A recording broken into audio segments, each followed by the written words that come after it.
Online classes में आपका हार्दिक स्वागत है। आज हम कक्षा 10 से सामाजिक विज्ञान का तीसरा अध्याय पढ़ रहे हैं। तीसरा अध्याय है अंग्रेजी साम्राज्य का प्रत्याहार एवं संघर्ष। ये पाठ है, बोर्ड क्लास में 6 अंक का है।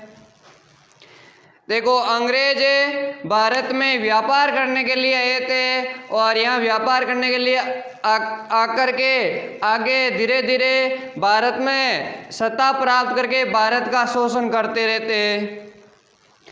31 दिसंबर 1600 को महारानी एलिजाबेथ प्रथम ने ईस्ट इंडिया कंपनी की स्थापना की थी। ईस्ट इंडिया कंपनी की स्थापना 31 दिसंबर 1600 को महारानी एलिजाबेथ प्रथम ने किया था। और उस समय यहाँ भारत में राजा अकबर था। अकबर के समय ईस्ट इंडिया कंपनी की स्थापना हुई थी।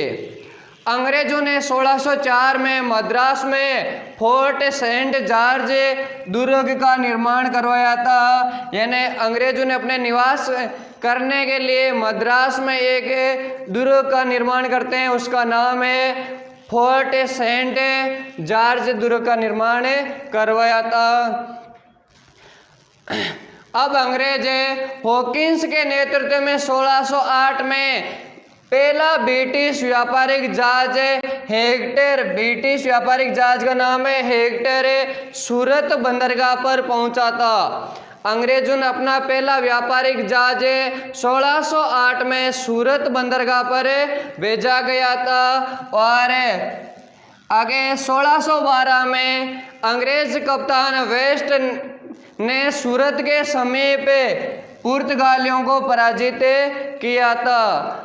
यानी सूरत के आसपास वाले क्षेत्रों में पुर्तगाली निवास करते थे। सर्वाधिक पुर्तगाली गोवा में निवास करते थे और इन पुर्तगालियों को, यानी सूरत के आसपास वाले पुर्तगालियों को अंग्रेज कप्तान वेस्ट ने पराजित कर दिया गया था। आगे अब ब्रिटिश सम्राट था जेम्स प्रथम। ब्रिटिश सम्राट जेम्स प्रथम ने 1615 को सर टॉमस रो को जहांगीर के दरबार में भेजा था व्यापार की अनुमति लेने के लिए। यानी सर टॉमस रो जहांगीर के दरबार में व्यापार करने की अनुमति के लिए भारत आता है। 1717 में मुगल सम्राट फर्रुखशेर ने एक फरमान जारी किया था। मुगल सम्राट फर्रुखशेर ने फरमान में लिखा गया था कि ईस्ट इंडिया कंपनी को 3000 रुपये वार्षिक कर देते थे और वो वार्षिक कर मुक्त कर दिया गया था। जब अंग्रेजों को व्यापार कर मुक्त कर दिए थे तो अब अंग्रेज भारत से सर्वाधिक व्यापार करते रहते और भारत का शोषण करते रहते। यानी एक फरमान जारी किया था और उस फरमान का नाम है दस्तक प्रथा। दस्तक प्रथा या मुगल सम्राट फर्रुखशेर ने एक फरमान जारी किया था और उस फरमान को फरमान जारी करना या दस्तक प्रथा के नाम से जाना जाता है, जिसमें मुगल सम्राट फर्रुखशेर ने 3000 रुपये वार्षिक कर लेता था अंग्रेजों से और उन करों को क्या कर दिया था, मुक्त कर दिया था। मुक्त करने के कारण भारत से अंग्रेजों ने व्यापार अधिक शुरुआत कर दिए थे और भारत का शोषण करते रहते अंग्रेज। इनके बाद में 23 जून 1757 को पलासी का युद्ध होता है। पलासी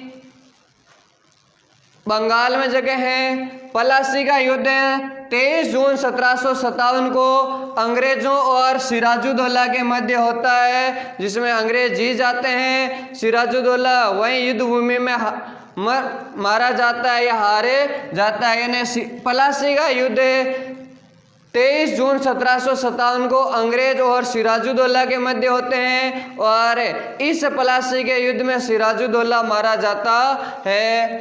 और इस युद्ध के पलासी युद्ध के बाद में बंगाल पर अंग्रेजों का अधिकार हो जाता है। बंगाल पर अंग्रेजों का अधिकार होने के बाद में अंग्रेजों ने बंगाल का नवाब मीर जाफर को बना करके दिया गया था। जब बंगाल का नवाब मीर जाफर को बना दिया गया था और अंग्रेजों ने कर अधिक बढ़ा दिए गए थे, मीर जाफर पूरा कर समय पर नहीं चुकाने के कारण आगे युद्ध होता है बक्सर का युद्ध।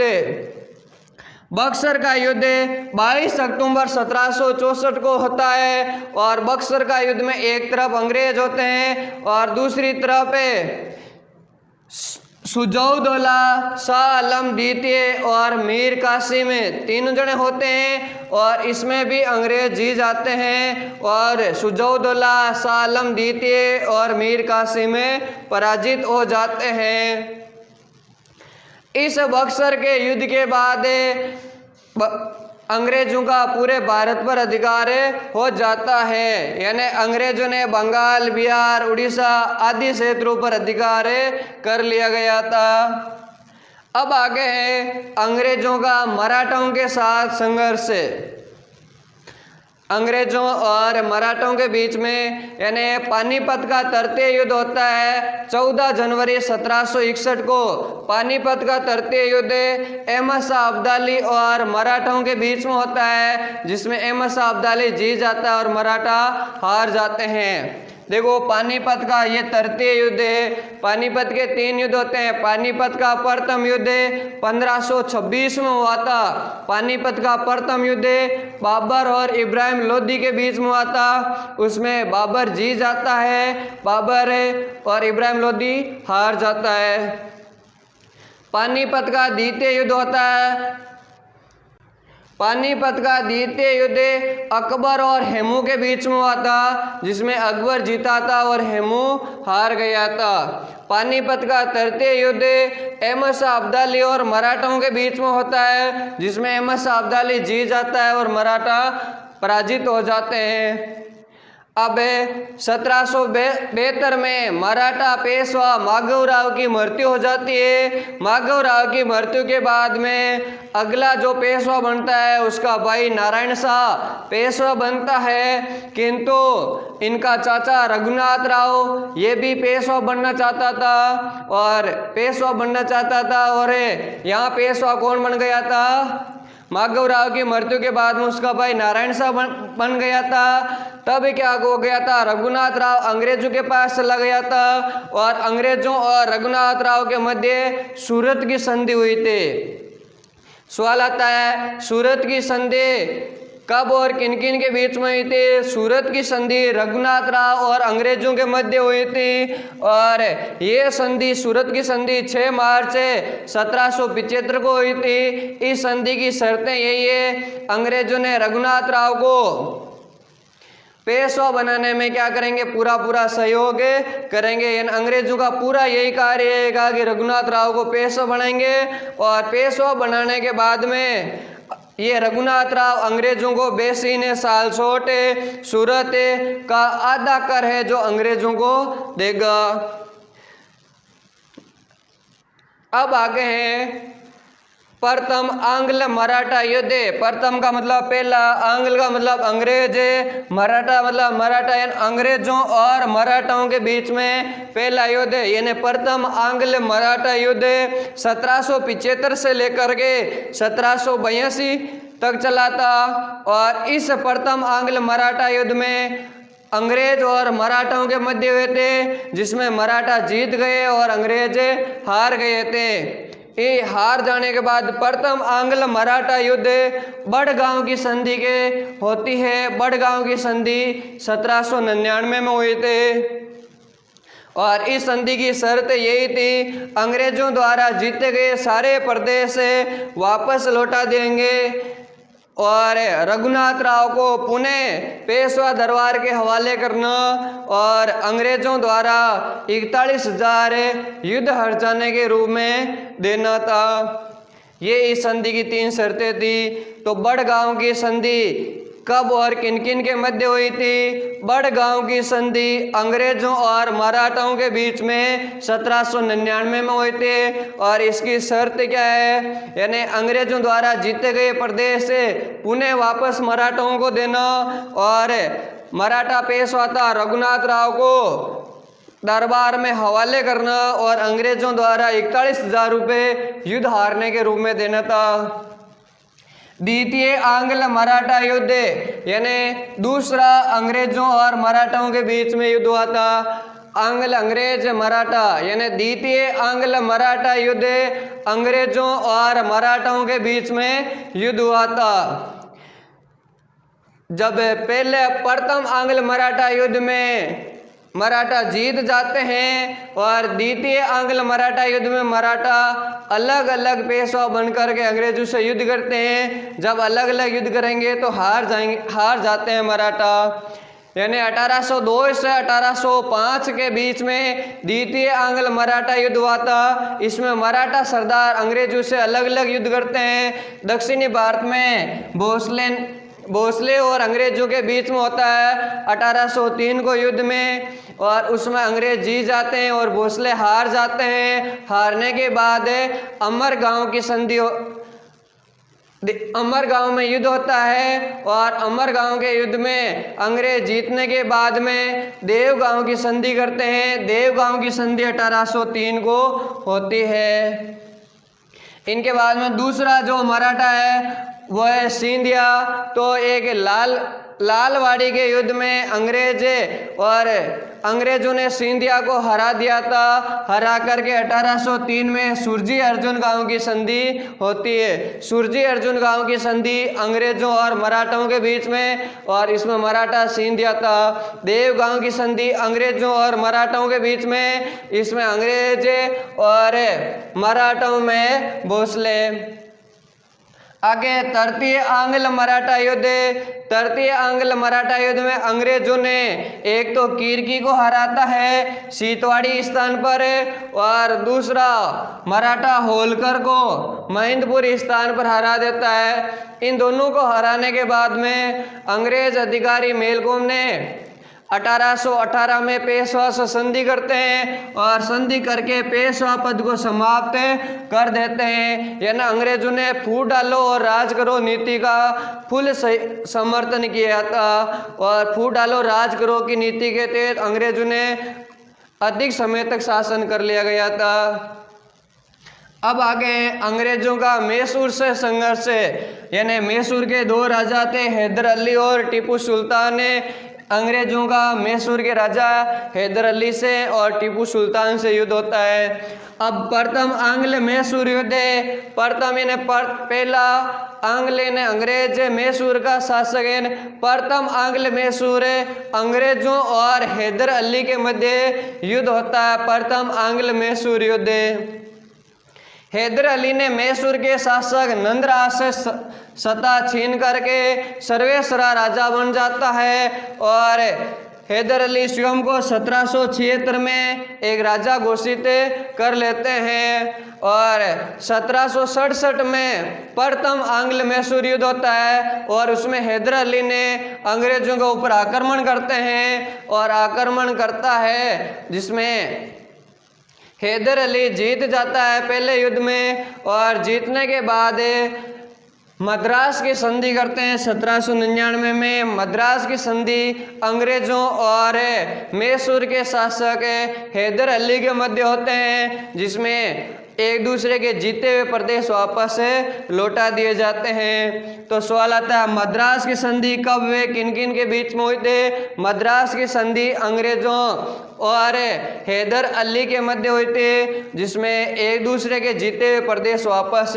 लौटा दिए गए। मद्रास की संधि 1779 में हुए थे। अब द्वितीय आंग्ल मैसूर युद्ध। दूसरा आंग्ल मैसूर युद्ध अंग्रेजों और हैदर अली के मध्य होता है। जब दूसरा आंग्ल मैसूर युद्ध होता है, युद्ध लड़ते लड़ते हैदर अली की मृत्यु हो जाती है, तो फिर टीपू सुल्तान युद्ध को जारी रखता है।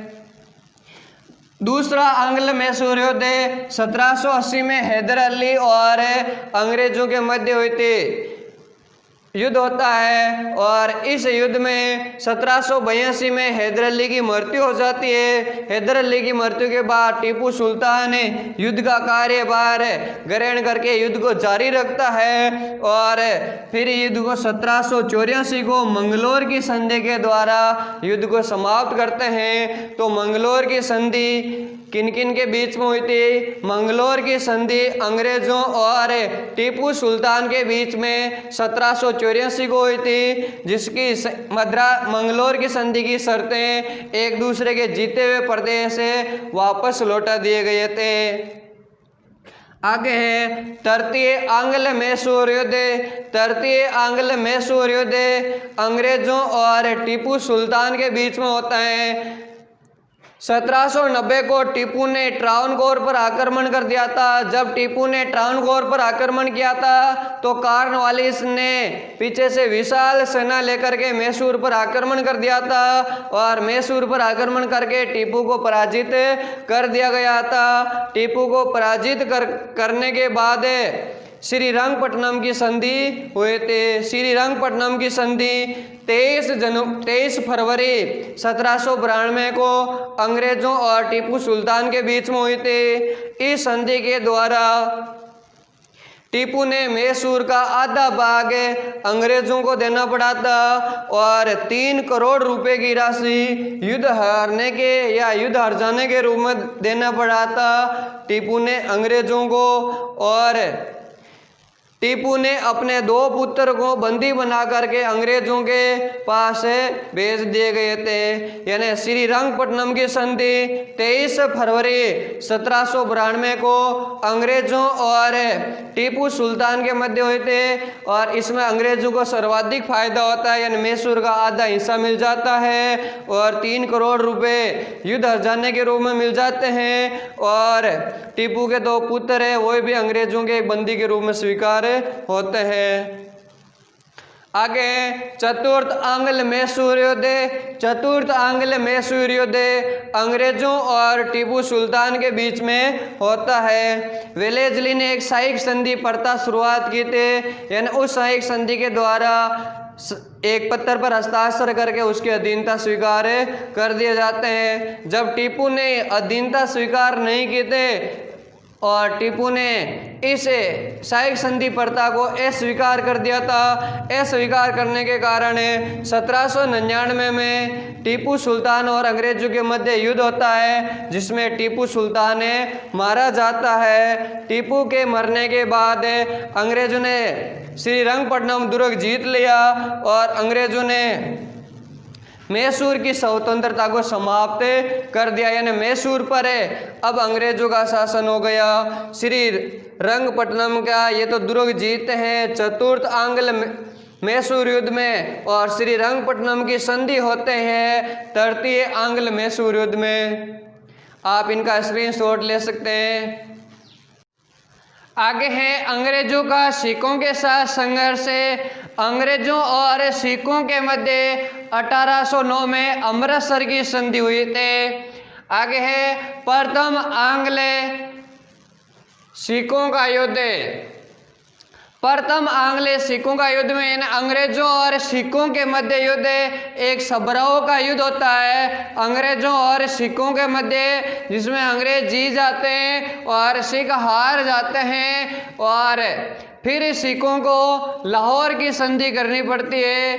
यानी 1845 में लॉर्ड हार्डिंग ने सिखों के विरुद्ध युद्ध करने की घोषणा की थी। 1845 में तो लॉर्ड हार्डिंग ने सिखों के विरुद्ध युद्ध करने की घोषणा की और 1846 में सबराहों का युद्ध होता है। सबराहों का युद्ध अंग्रेज और सिखों के मध्य होते हैं, जिसमें अंग्रेज विजयी हो जाते हैं और सिख हार जाते हैं। हारने के बाद अंग्रेजों ने लाहौर पर अधिकार कर लिया था और लाहौर पर अधिकार करके अंग्रेजों और सिखों के मध्य लाहौर की संधि होती है। लाहौर की संधि अंग्रेजों और सिखों के मध्य 1846 में हुई थी और इस संधि के द्वारा जालंधर, दोआब, सेतर सिखों को अंग्रेजों ने देना पड़ा था। यानी जालंधर, दोआब, सेतर ये क्षेत्र अंग्रेजों ने अपने साम्राज्य में मिला लिए थे और युद्ध का हर्जाना के रूप में 1,50,00,000 रुपए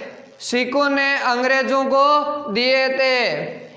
और आगे होती है बेरोवाल की संधि। बेरोवाल की संधि 1846 में अंग्रेज और सिखों के मध्य होती है और इस संधि के द्वारा पंजाब के एक भाग पर अंग्रेजों का अधिकार होता है। यानी अंग्रेजों और सिखों के बीच में 3 संधि होती है। एक तो अमृतसर की संधि, अमृतसर की संधि 1809 में होती है। एक संधि है लाहौर की संधि। लाहौर की संधि अंग्रेजों और सिखों के बीच में 1846 को। और एक होती है बेरोवाल की संधि। बेरोवाल की संधि भी 1846 को अंग्रेजों और सिखों के मध्य होती है। और इस बेरोवाल की संधि के द्वारा पंजाब के एक भाग पर अंग्रेजों का अधिकार हो जाता है। आगे है द्वितीय आंग्ल सिख युद्ध, यानी दूसरा अंग्रेजों और सिखों के बीच में युद्ध 1848 में डलहौजी ने सिखों के अंतिम युद्ध की घोषणा कर दी। यानी सिखों के साथ अंतिम युद्ध की घोषणा की थी डलहौजी ने, लॉर्ड डलहौजी ने। और 1849 में अंग्रेजों और सिखों के साथ युद्ध होता है और उस युद्ध में सिख सरदार होते हैं शेर सिंह, चितर सिंह, मूलराज आदि सिखों ने समर्पण किया और समर्पण के साथ ही ये युद्ध समाप्त हो जाते हैं और इसमें अंग्रेज जीत जाते हैं और सिख पराजित हो जाते हैं। यानी पंजाब को ब्रिटिश सत्ता के अधीन कर दिया गया था। अब पंजाब को सिख शासन से मुक्त कर दिया गया था। अब आगे हैं 1857 की क्रांति।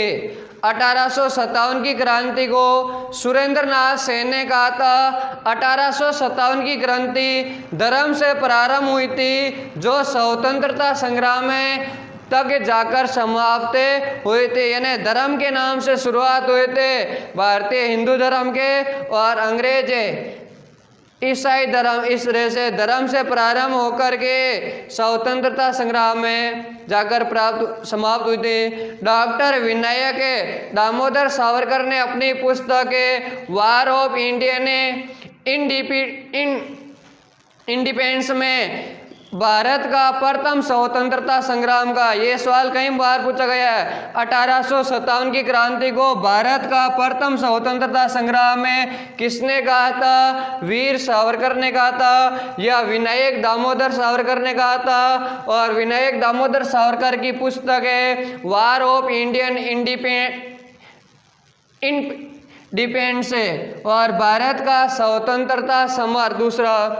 अब 1857 की क्रांति के कारण है, 1857 की क्रांति का पहला कारण है तात्कालिक कारण माना जाता है। यानी तात्कालिक कारण में पहले पुरानी ब्राउन ब्रेस बंदूक चलती थे, उनके स्थान पर नई एनफील्ड राइफलें आए थे।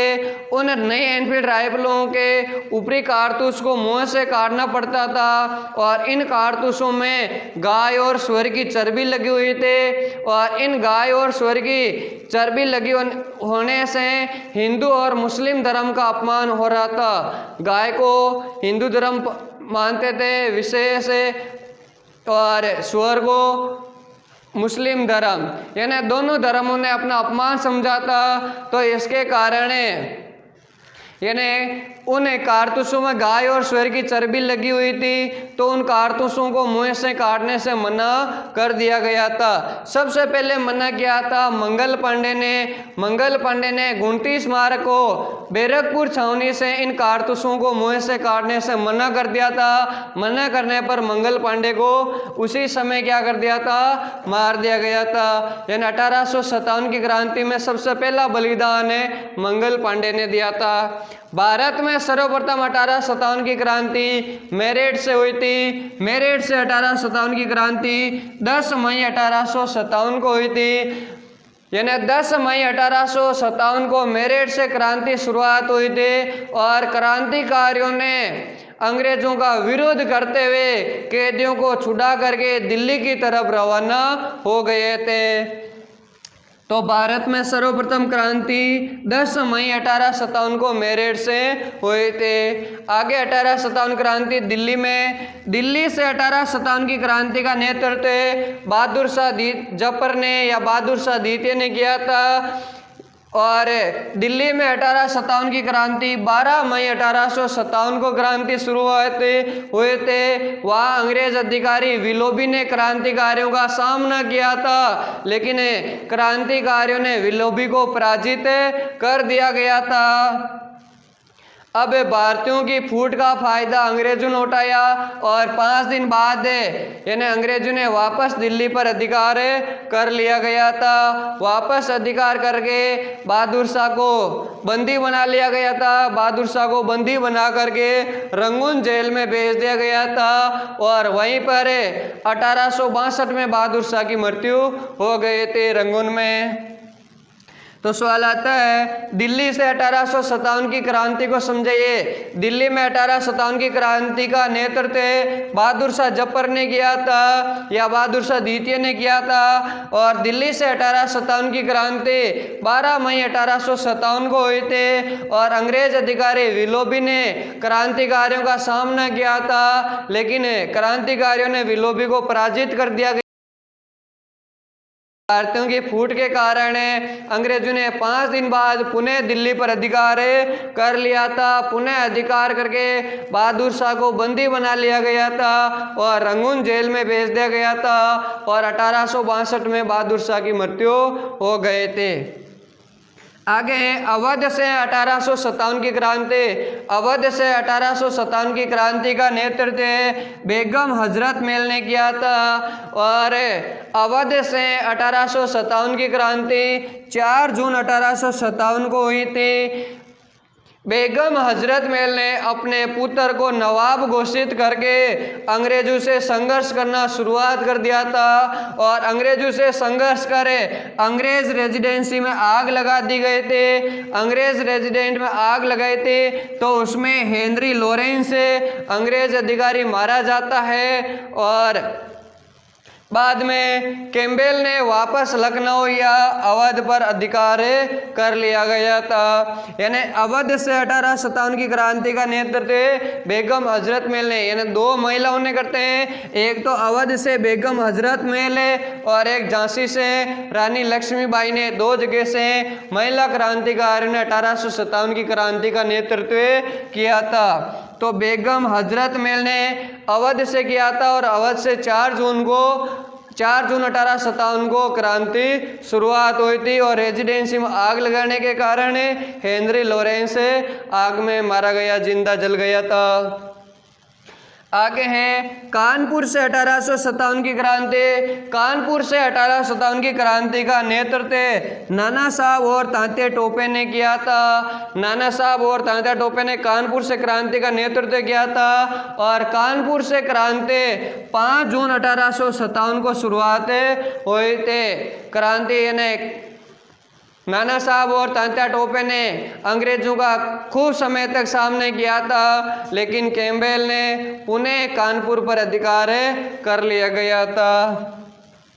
आगे क्रांति है झांसी से 1857 की क्रांति का नेतृत्व रानी लक्ष्मीबाई ने किया था और रानी लक्ष्मीबाई ने अंग्रेज अधिकारी हयूरोज के सामने युद्ध लड़ा गया था और हयूरोज के सामने युद्ध करते हुए झांसी की रानी लक्ष्मीबाई वीर गति को प्राप्त हो गए थे। आगे है बिहार से 1857 की क्रांति का नेतृत्व कुंवर सिंह ने किया था। यानी 1857 की क्रांति में सबसे बुजुर्ग नेतृत्व करने वाला था कुंवर सिंह। 80 वर्ष का था जिसने 1857 की क्रांति का नेतृत्व किया था। कुंवर सिंह बिहार में जगदीशपुर के जागीरदार थे। आगे है जनजाति विद्रोह। यानी अंग्रेजों ने अत्यधिक कर लेना शुरुआत कर दिए थे। अत्यधिक कर वसूलने के कारण जनजातियों के लोगों ने विरोध करना शुरुआत कर दिया था। तो पहला है सन्यासी विद्रोह। बंगाल में अंग्रेज साम्राज्य स्थापित होने के बाद अंग्रेजों ने कठोरता से कर वसूलने लगे थे और कठोरता से कर वसूल करने के लिए थे और तीर्थ स्थानों पर आने जाने पर रोक लगा दिए गए थे। तब सन्यासियों ने अन्याय के विरुद्ध लड़ने लगे थे और हेसिंगटन ने दबा दिया था। यानी सन्यासी विद्रोह का उल्लेख बंकिम चंद्र चटर्जी के उपन्यास आनंद मठ में मिलता है। आगे जनजाति विद्रोह में कोल विद्रोह यानी कोल जनजाति ने किया था। कोल विद्रोह 1831 में हुआ था। कोल विद्रोह की शुरुआत छोटा नागपुर से हुई थी। छोटा नागपुर, रांची, सिंहभूमि, हजारीबाग, पलामऊ आदि क्षेत्रों में कोल विद्रोह हुआ था। यानी ये भी कोल विद्रोह जो अंग्रेजों ने कठोरता से या जबरदस्ती से कर वसूलने लगे थे, करों में बढ़ोतरी कर दी थी, जिसके कारण कोल जनजाति ने विद्रोह करना शुरुआत कर देते। आगे संताल विद्रोह 1855 में हुआ था। यानी संताल विद्रोह 1855-56 में हुआ था, जिसका नेतृत्व सिद्धू व कानू नामक दो भाइयों ने किया था। संताल विद्रोह का नेतृत्व सिद्धू व कानू के नेतृत्व में किया था दोनों भाइयों ने। और संताल विद्रोह में वही अंग्रेज कठोरता से नियम बना करके और कठोरता से कर वसूलने लगे थे, तो इन अंग्रेजों के खिलाफ संताल जनजाति ने आंदोलन शुरुआत किया था। और यह आंदोलन वीरभूमि, बांकुरा, सिंहभूमि, हजारीबाग, भागलपुर आदि क्षेत्रों में विद्रोह शुरुआत हो गया था। आगे है भील विद्रोह भील जनजातियों ने किया था। और ये भी अंग्रेजों ने अधिक करों में बढ़ोतरी करने के कारण 1825 में सेवरम के नेतृत्व में भील विद्रोह की शुरुआत हुई थी। आगे है रमोसी विद्रोह, यानी रमोसी जनजाति के लोग जो पश्चिमी घाट में निवास करती है। और रमोसी विद्रोह ये भी अंग्रेजों ने कठोरता से कर लगाने के कारण अंग्रेजों के विरोध रमोसी जनजाति के लोगों ने अंग्रेजों का विरोध करना शुरुआत कर दिया था। तो पश्चिमी घाट में निवास करने वाली रमोसी जनजाति ने 1822 में चित्तर सिंह के नेतृत्व में विद्रोह शुरुआत कर दिया गया था। ये जनजाति विद्रोह।